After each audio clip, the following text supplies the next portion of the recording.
back in court in August. Lauren Tomasi, 9 News.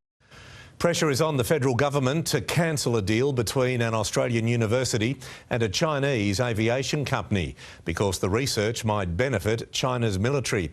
It comes as Canberra and Beijing trade barbs over a mid-air confrontation in the South China Sea. Australia's protest over a dangerous encounter between a RAF surveillance plane and a Chinese fighter jet has drawn a furious response from Beijing.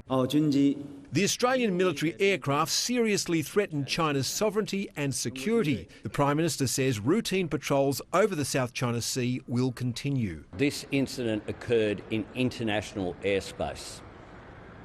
Full stop. But now he faces a test closer to home over a deal between Monash University and the Commercial Aircraft Corporation of China. COMAC is China's aviation giant. We know two defining things about COMAC.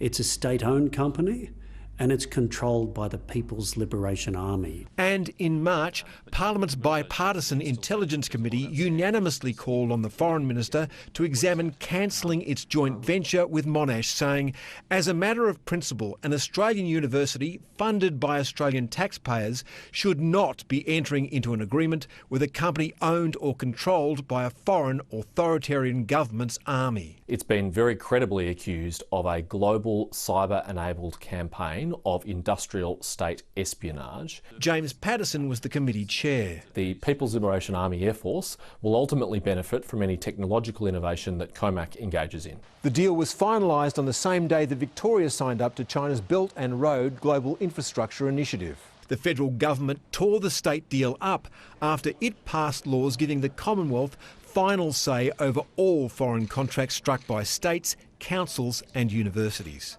We believe that the federal government should be in charge of our foreign relations. That's why we supported that legislation. So, will his government tear up the contract? We'll always take the advice of DFAT. Monash University has been asked for a response. Chris Ullman, 9.